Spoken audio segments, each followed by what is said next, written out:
మిత్రులందరికీ నమస్కారం. మిత్రులారా, నిన్న మనం టీవీ లైవ్లో చూసాం. ఓ వైసీపీ నాయకుడి దాష్టికం.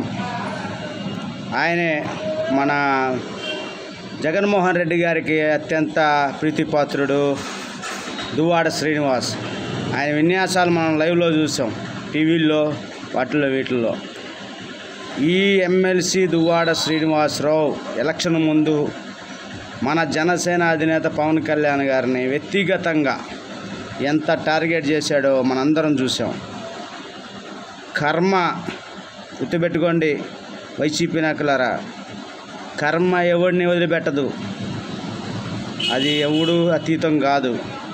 మీరు మాట్లాడిన మాటలు వ్యక్తిగతంగా విచ్చలవిడిగా మాట్లాడతాం, దీనికి మీరు అనుభవించక తప్పదు అని చెప్పి ఉదాహరణే ఈ దువ్వాడ శ్రీనివాసరావు.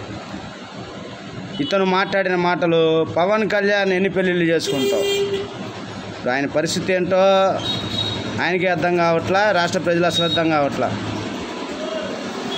గుర్తుపెట్టుకోవాలా, ఏ రోజు ఎవరు ఎట్లా ఉంటారు, ఏంటి పరిస్థితి, మన పరిస్థితులు ఏంటి అని తెలుసుకునే ముందు మీరు అవతల వాళ్ళని మాట్లాడే మాటలు రాజకీయంగా ఏదైనా మాట్లాడాలి.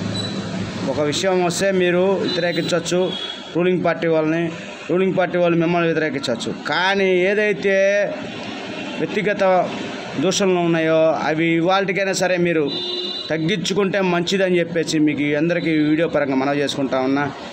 గుర్తుపెట్టుకోండి, అంబటి రాంబాబు, పేర్ని నాని, మీ అందరికీ కూడా వ్యక్తిగత దూషణలు